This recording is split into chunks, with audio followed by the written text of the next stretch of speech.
Sa mga may Bible, basahin po natin sa Mateo 14:22 to 27. Sabi po rito, Jesus immediately had the disciples get into the boat and cross to the other side ahead of him, while he sent the crowds away.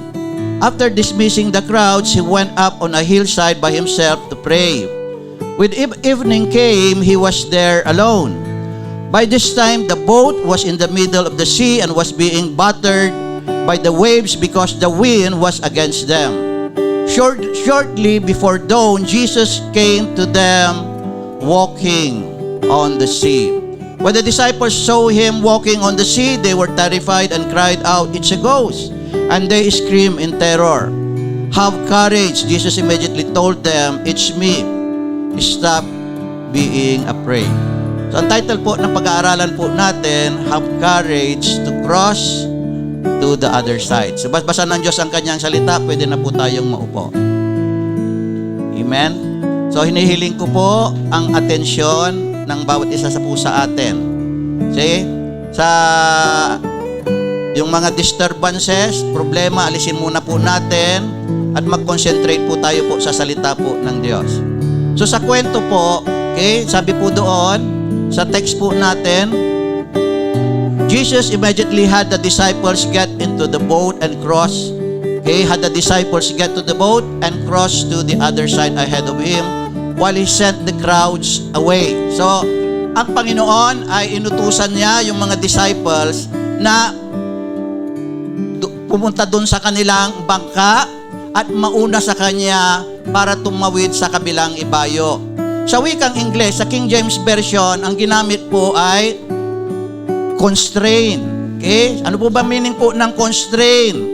Sabi po doon, Jesus constrained them to go into the ship and go before him to the other side. So pinilit niya. Constrain means pinilit. Pinilit niya yung mga disciples to go into the boat and cross to the other side. Pinilit niya po.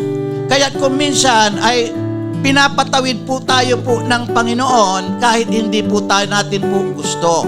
Pag-aaralan po natin po itong pagtawid po na ito ng mga disciples at ano ba yung connection po nila sa ating pong buhay. Kaya nga kapag wala pang karanasan sa pagtatawid or to cross to the other side, ano ba yung nararamdaman po ng tao? Ano yung mararamdaman? Halimbawa, bakit ba sina Magellan na-cross to the other side sila of the world? From Spain to the Philippines, na-cross po sila. Naniniwala ako na hindi basta-basta sila dumaong po dito po sa Pilipinas at itinapak nila yung kanilang paa. Kailangan aalamin muna nila kung anong klase ang mga tao na nasa Pilipinas. Di po ba? Kailangan mayroon din po silang pangamba o takot. Baka mamaya may mga wild animals. So, ganun po yung crossing to the other side. Kaya sino mang tao na may tatawirin, maging career man yan, magbabago ng opisina o trabaho, pag-aaral, pagbabago ng kurso sa eskwelahan, ito yung mga pagtatawid. Sa life, pagbabago ng GF o pagbabago ng BF, diba? Sa pag-aasawa, pagbabago sa katatayuhan sa buhay, sa pagiging single, sa buhay mag-asawa, parating ang nangunguna kapag they are crossing to the other side o sila'y tumatawid magmula sa kanilang pinanggalingan papunta sa kabilang ibayo, nagkakaroon po ng pangamba at ng takot. So, yun po yung sa Old Testament, they were constrained or they were forced to go into the boat to cross to the other side. Alamin natin mamaya yung buong kwento. Pero sa Lumang Tipan, may unang ginawa ang Diyos na pinatawid niya yung mga Israelita to cross from Egypt to cross to the other side. Ito po yung sa Exodus 14:15 to 16. At sinabi ng Panginoon kay Moses, "Bakit humihibig ka sa akin? Salitahin mo sa mga anak ng Israel na sila'y magpatuloy na yumaon at itaas mo ang iyong tungkod at itapat mo at iunat mo ang iyong kamay sa ibabaw ng dagat at hawiin mo at ang mga anak ng Israel ay dadaan sa gitna ng dagat sa ibabaw ng lupang tuyo. So iba pong crossing to the other side po ito. They were crossing in the middle of the sea. Kasi po, sila po ay 430 years na alipin po ng mga Egypt. Ang Israel ay alipin ng mga Egypt kasi hindi nila alam yung kwento na napunta po doon si Joseph na anak po ni Jacob.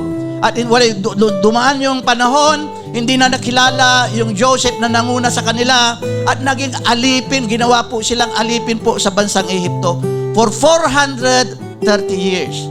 Ano ugali nila pag alipin po sila? Unanahin sila ng 430 years. Eh syempre, para silang Egyptian na rin. Yung kultura nila ay parang Egyptian na rin. At nung palayain po sila ng Diyos, ang sabi, mag-camp kayo doon sa Pihahirot. Yung Pihahirot, end of the sea na po yun. Pag ito po'y dagat, end of the sea. Alam ng Diyos na hahabulin sila. Alam ng Diyos na si Pharaoh, pinakawalan sila after ng 10 plagues. Alam din ng Diyos na magbabago ang puso ni Pharaoh at hahabulin sila. Kaya mapipilitan ngayon yung mga Israelita nung tumawid doon sa kabilang ibayo to cross to the other side. Kaya lang nung nandun po sila, hindi nila alam how to cross to the other side. Kasi nga, end of the road. Wala na pong daan, dagat na po yun.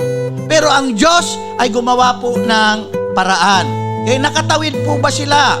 Basahin po natin. Okay, ano yung sumunod na verse? Ang mga anak ng Israel. Ni Israel ay pumasok sa gitna ng dagat sa ibabaw ng tuyong lupa at ang tubig ay naging isang kuta sa kanila, sa kanilang kanan at sa kanilang kaliwa. So, nakakross ba sila to the other side? Nakakross ba sila? Nakatawid po ba sila? May kausap po ba ako? Nakatawid po sila. Ano po yung nangyari? Hinati ng Diyos ang dagat. Alam na po ba yung kwentong ito? Alam niyo na po natin. Hinati ng Diyos ang dagat. Gumawa ang Diyos po ng daan sa gitna ng dagat. Gumawa ang Diyos ng way where people seems or thinking there is no more way. Ang Diyos po ang gumawa ng daan para sila ay makapag-iskapo doon sa mga Egyptian. Amen? Nandiyan pa po ba tayo? Kung hindi pinilit ng Diyos na mag-cross to the other side ang mga Israelites, ano sa tingin ninyo ang nangyari po sa mga Israelites? Amen? Kapag hindi po sila pinilit, kasi po napilitan po sila eh. Hinahabol po sila ng mga Egyptian. Ang nangyari ngayon, hinati ng Diyos ang dagat. Yung tubig daw naging kuta o nag-ipon sa kaliwa at nag-ipon sa kanan. Tumawid po sila sa gitna ng dagat. Kapag hindi ginawa ng Diyos yon, hindi po sila pinatawid. Ano kaya ang kalalagayan ng mga Israelita ngayon? Siguro, ang kalalagayan nila, alipin pa rin sila sa Egypt. Hindi po ba? Pagka sinabing alipin, wala silang comfort, wala silang kalayaan, wala silang pribilehyo, ni hindi nga sila citizen of Egypt. Magiging alien pa rin sila, magiging immigrant pa rin sila sa bansang Egypt, hindi po ba? Kaya napaka-importante ang ginawa ng Diyos. Kailangan kapag mapalaya sila, they must cross to the other side. Malinaw po ba? Amen. Okay? Ano pa? Why did Jesus constrain His disciples to cross to the other side of the sea? O so dito naman tayo, yun sa kwento ng text po natin. Magmula kay Moses, punta na po tayo po kay Jesus Christ. Bakit ba ang Panginoong Jesucristo ay pinilit niya yung mga disciples to cross to the other side? Number one, because Jesus wanted them to see that nothing is impossible with the Lord. Nothing is impossible with God. Ano ba yung nangyari? By this time, the boat was in the middle of the sea. So lumaong po sila, pumunta po sila sa boat, naglayag po sila, nasa gitna na ng dagat po yung boat, and was being battered by the waves. So ito po ay hinahampas ng matindi pong mga daluyong because the wind was against them. Ang lakas-lakas po kasi po ng hangin at ito'y pasalungat daw po sa kanila. Shortly before dawn, Jesus came to them walking on the sea. So ito po pala, pinili po ng Panginoong Jesucristo, and for the disciples to go to the other side kasi may ipapakita siya. Ipapakita niya na si Jesus Christ, there is nothing impossible with Him. That He is God and He is not only a man. Akalain nyo, yung mga ibang magician, ginagaya po nila si Jesus Christ. Isa si David Copperfield ay naglalakad din daw sa isang swimming pool. Ito naglalakad, sabi po doon sa description, ay he was in the middle of the sea and being battered by the waves. Tapos yung sangin po ay pasalungan. Imagine nyo na lang, kayang gayahin ni David Copperfield yun. Kilala nyo po ba siya? Yung magician, di ba? Ang lakas-lakas, nasa gitna ng dagat, tapos ang lakas-lakas ng daluyong. Imagine niyo si Jesus Christ, ang lakas-lakas ng daluyong, pasalungat yung hangin. Siguro, yung mga waves ay talagang parang mga tidal waves. Nakakita na kayo ng mga nagsasurf, di ba? Tapos hindi siya inaalon, tapos andun lang siya naglalakad. Kita nyo? Kita nyo po ba yung kapangyarihan ni Jesus Christ? Naglalakad po siya sa gitna ng dagat. At ito pa, hindi ba, sabi po doon sa Biblia, pinauna niya sila at naiwan siya para manalangin. Pero ang nangyari, mas nauna pa siya doon sa gitna ng dagat. Grabe ano? Parang siguro lightning. Pinauna niya sila. Tapos, pshu!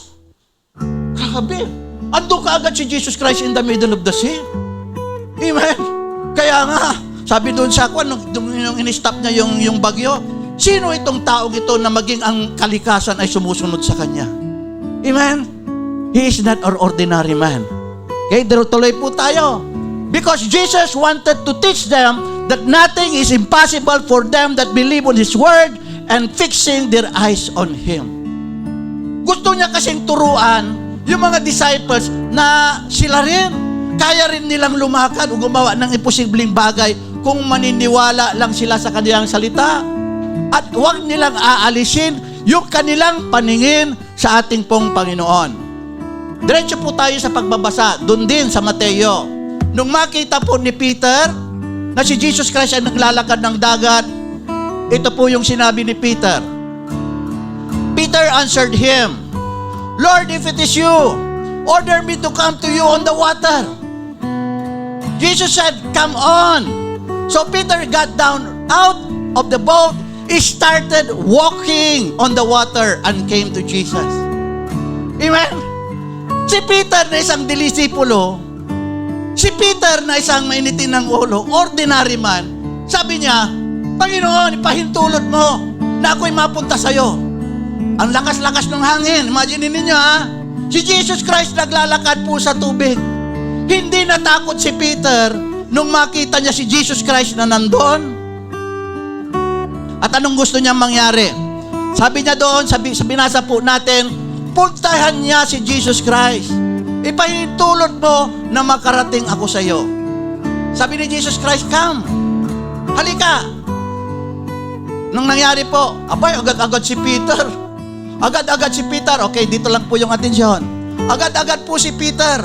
Abay, pumunta po doon sa dagat. At naglakad din si Peter. Naglakad din si Peter habang nakatingin siya sa mukha ng ating pong Panginoong Hesus. Pero kapag babasahin nyo yung buong kwento, habang nakatingin siya at nakita ni Peter, naglalakad siya, at nakita ni Peter yung strong waves humahampas sa kanila, yung hangin na pasalungat sa kanila, inalis ni Peter yung kanyang paningin sa ating pong Panginoon. Anong nangyari? Lumubog po si Peter. Amen? So number 3, because Jesus wanted to show them that He can save those who call in His name. Okay? Gusto ng Panginoon na ipakita sa kanila na whoever calls on the name of the Lord Jesus will be saved. Okay? Sabi po sa Mateo 14:30-31, but when he noticed the strong wind, yan na si Peter, naglalakad na sa tubig si Peter. He was frightened, natakot si Peter, napasukan ng takot. Yung pananampalataya kay Jesus Christ ay nawala. Napunta yung pananampalataya niya doon sa waves, strong winds. Sabi niya, lulubog ata ako.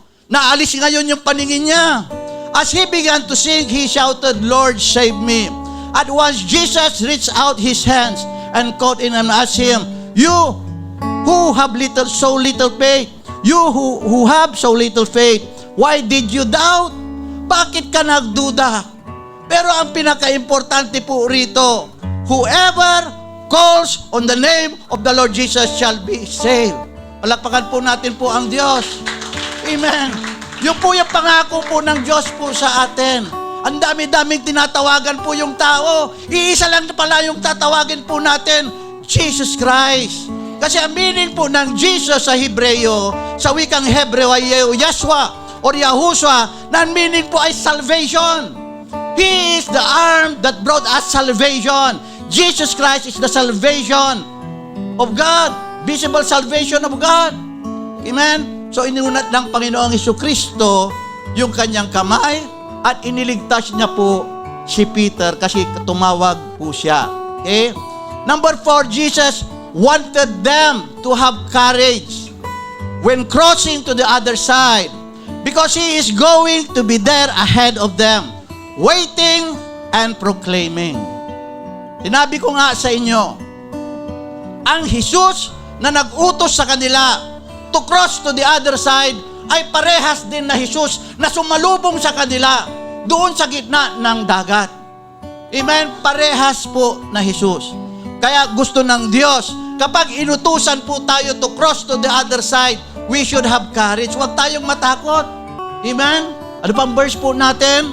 Sabi po ng Mateo 14:27, but immediately Jesus spoke to them, have courage. Have courage. Ako ito, sabi ng Panginoon, huwag kayong matakot. Ako ito, iyong maaasahan.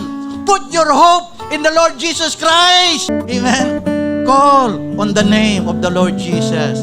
Sabi ng Panginoon, John 14:14, whatever you ask in my name, I will do it. Sabi ng Panginoon until now, you have not called on my name. Call on my name so that your joy may be complete. John 16:23-24. Amen. Call on the name of the Lord Jesus Christ at ililigtas niya po tayo. What does God wanted us, His children, tayong pong lahat, to cross towards to in these last days? Okay? Ano bang gusto ng Diyos na tawirin natin? Tawirin po natin kasi malapit na ang pagbabalik ng Panginoon. Hindi pa end of times. Babalik muna siya. Maghahari muna po siya dito. Hindi pa siya end of times. Amen? Sa dalawa kasi po yung question. Sabi nung tanong, sabihin mo sa akin, kailan mangyayari ito, yung muling pagbabalik at saka yung katapusan ng mundo. Tatlo pala yung binanggit po sa Mateo chapter 24. Sabi po, there will be rumors of war. Diba? Nanonood ako nung nakaraan, sa rally po ni Trump. Grabe, ano? Rally ni Trump. Kasi nasabi doon, pinag-uusapan na kapag hindi daw siya manalo, ay baka magkaroon ng Third World War in 5 or 10 years time. Kasi usap-usapan na ngayon Grabe po na yung panahon Sa Ukraine and Russia, hindi pa rin humihinto po yung gera. Ukraine and Russia. So number 1. Okay? Sa Israel, pinapalibutan po siya ng kanyang mga kaaway, 7 fronts. Hamas, Hezbollah sa norte, sa Samaria, sa Israel, sa Iraq, sa 7 yun Amen? Sa Iran, 7 yun. Syria, 7. Pero hindi siya matalo-talo. Amen? Kasi nga pinalaya sila ng Panginoon Sabi ng Panginoon sa kanyang promise, no longer will you be slaves. Wala na, hindi na kayo maa-uproot sa inyong kinaroroonan. Hindi na kayo maa-uproot because Jesus Christ will come down and save them. Kapag tumating na po yung tamang oras. Amen? So pasama na po ang panahon. Sa totoo lang, buksan po natin po ang ating mga mata before it is too late. Grabe po. So ano bang gusto na mangyari po ng Diyos sa atin para tawirin po natin? Number 1, God wants us to cross from being slaves of sin to being slaves of God. Ito yung i-cross natin. Amen? Ano bang verse po natin po dyan? Ephesians 2:3-5. Sa gitna ng mga iyon, tayo rin naman ng ibang panahon ay nangabubuhay sa mga kahalayan ng ating laman, na ating ginagawa ang mga pita ng laman at ng pag-iisip, at tayo noon ay katutubong mga anak ng kagalitan, gaya naman ng mga iba. Ngunit ang Diyos palibhasa ay mayaman sa awa dahil sa kanyang malaking pag-ibig sa kanyang inibig sa atin. Bagamat tayo'y mga patay dahil sa ating mga kasalanan, tayo'y binuhay na kalakip ni Kristo sa pamamagitan ng biyaya, kayo'y nangaligtas. Now we have crossed already. Nag-cross na tayo from sinning. Dati ang kumukontrol po sa atin ay ang ating pong laman, yung pita po ng laman sa mga kahalayan. Amen? Wala pong exempted po sa atin po rito. Mas lalo na sa mga lalaki. Noon, yung mga hindi ka pa na born again. Ganon yung buhay po natin po noon. Pero sabi ng Diyos, hindi na ngayon. Pinalaya na tayo. Hindi na tayo alipin ng kasalanan. Iniligtas na tayo ng Diyos. We must cross to the other side. Cross. Hindi ka makaka-cross kung hindi mo ihakbang yung paa mo. Ihakbang mo yung paa mo to cross to the other side. Ano pa? 1 Corinthians 6:9 to 10. O hindi ba ninyo nalalaman na mga liko ay hindi magsisipagmana ng kaharian ng Diyos? Huwag kayong padaya kahit ang mga mapakiapid na ang mga mananamba sa Diyos-Diyosan, ni ang mga lunya, ni ang mga nang bababae, ni ang mga mapakiapid sa kapwa lalaki, ni ang mga magnanakaw, ni ang mga masasakim, ni ang mga manglalasing. O yung binabasa ko lang, huwag kayong magagalit sa akin. Hindi, binabasa ko lang. O kung magalit kayo dyan sa Biblia. Sino bang sumulat nito? Ang Diyos, the Holy Spirit. All Scriptures is inspired by God. Amen. Binabasa ko lang. Ni ang mga manlalasing, ni ang mga mapanungayaw, ibig sabihin, yung mga slanderer, mapanirang puri, ni ang mga manglulupig ay hindi magmamana ng kaharian ng Diyos.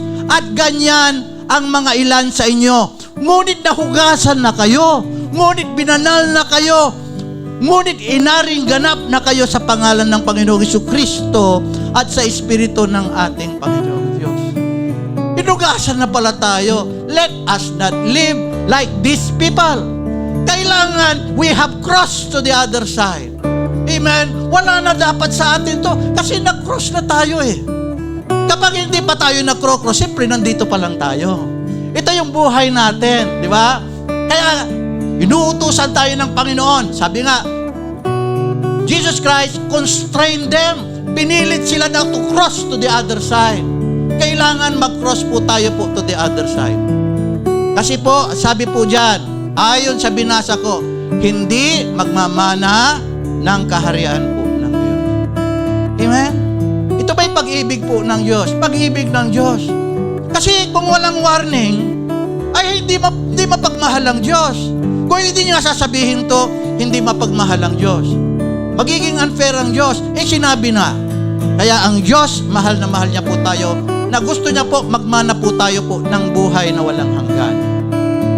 Ano pa?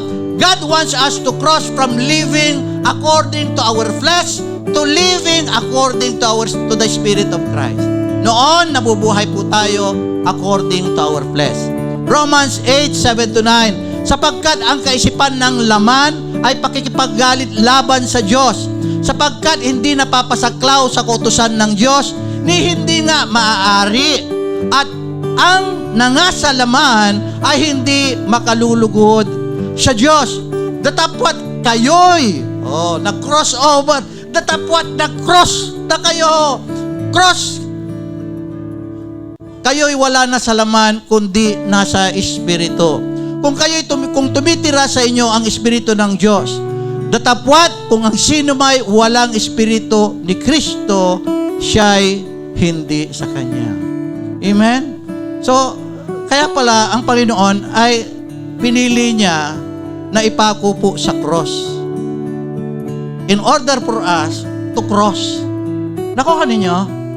Di ba sa cross siya ipinako? Ang cross po noon ay death penalty sa mga kriminal. So, cross symbolizes crossing to the other side. from criminal to being a servant of God. From sinner to being a godly servant of God. From living in darkness to living in light. Amen? Kaya pala, God was crucified on the cross. Andiyan pa po ba tayo? Kasi may cross symbolizes crossing over. Amen? Kailangan may tawirin po pala tayo. Ihakbang po natin po yung paan po natin. Amen? God wants us to cross from being full of fear to being full of faith in Christ. Ano ba nangyari? Moses told the people, don't be afraid, stand still and watch how the Lord will deliver you today. Kasi nandyan na yung mga humahabol sa kanila ng mga Egyptian. Sinabi ng Diyos sa pamamagitan ng Moses, don't be afraid. Just stand still and watch how the Lord will deliver you today. Wala kang ang gagawin eh. Have faith in God. Just stand still and don't be afraid. Kasi ang pagiging takot, ang pagkatakot ay kabaliktaran po ng kawalan ng pananampalataya. Amen? Andiyan pa po ba tayo? Kung may takot ka, hindi ka nananampalataya. Konting problema lang, natatakot ka na. Wala kang pananampalataya. Ang Diyos, kaya niyang ibigay ang lahat. Kaya niyang imanipula ang lahat. Hinati nga ng Diyos yung dagat, tapos natatakot ka. Wala kang pananampalataya. Andiyan pa po ba tayo? Stand still. Have faith in God. Sabi ni Jesus Christ, have courage. Stop being afraid. It is I. Ako ito. Amen. I was the God in the Old Testament. I am the God today. Hebrews 13 verse 8. Jesus Christ is just the same yesterday, today, and forever. Siya yung Diyos na nagliligtas. Have courage. Just cross to the other side. Ihakbang mo yung paa mo. Amen? Ihakbang po natin. Okay? Nakakalungkot isipin, marami sa mga Kristiyano ay hindi po nagcross to the other side. Dahil kontento na sila sa kanilang kalalagayan, bagamat alipin po ng kasalanan. Para silang mga Egyptian, nag-cross to the other side, pero naiwan yung kanilang pagmamahal sa Egypt. Ang Egypt po ay type of the word. Ang Egypt po, namumuhay po sila sa kasalanan doon. Wala po silang Diyos, hindi nila kilala ang Diyos. They cross to the other side, pero yung puso nila, nandun na nga sila sa malayo, sa wilderness, yung puso nila naiwan pa rin sa Egypt. Yan ang problema sa maraming Kristiyano. Sasabi ako ng totoo, hindi ako nagagalit. Amen? They already crossed. They have accepted Jesus Christ. Pero yung puso nila, naiwan pa rin sa mundo. Naiwan pa rin sa pagmamahal sa mundo. Pinangungunahan pa rin ng laman. Hindi po yung crossing to the other side na tinutukoy po ang Diyos. Kailangan spiritual crossing to the other side. We must spiritually cross to the other side. Kailangan mag-cross tayo. We must decide to cross to the other side kasi inuutusan tayo ng Diyos. Inuutusan po tayo ng Diyos. Pinipilit po tayo po ng Diyos. Ayaw niya na may maiwan sa atin. Ang pagbabalik ng Diyos is anytime from now. For every 2,000 years may nangyayari. Sa Biblia, every 2,000 years may nangyayari. Mula sa pagkapako ng Panginoong Jesucristo, more than 2,000 years has passed. So may mangyayari po. Parang aso lang daw po yung buhay po natin. If you do not cross to the other side, where are you right now? Saan ang kalalagayan mo ngayon? You are not crossing spiritually to the other side. Saan ang kalalagayan mo ngayon? Ask yourself. You are not crossing. Di nandun ka pa rin sa laman. Nandun pa ka rin sa buhay ng mundo because you are not spiritually crossing. That's why we must cross to the other side. Malinaw po ba? Noon. Amen? Conclusion na po tayo. Ang bilis, ano? O, tignan nyo, wala pa akong kwan. Mabilis. Amen? Kasi may fellowshipping tayo ngayon, kaya mabilis. Conclusion, basahin natin. Amen? Huwag tayong katulad nila, mga Egypt, ay, mga Israelites. Cross to the other side, mula sa pagiging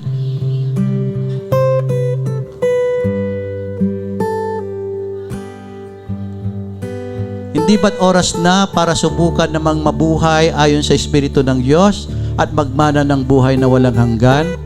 Ano sa palagay ninyo?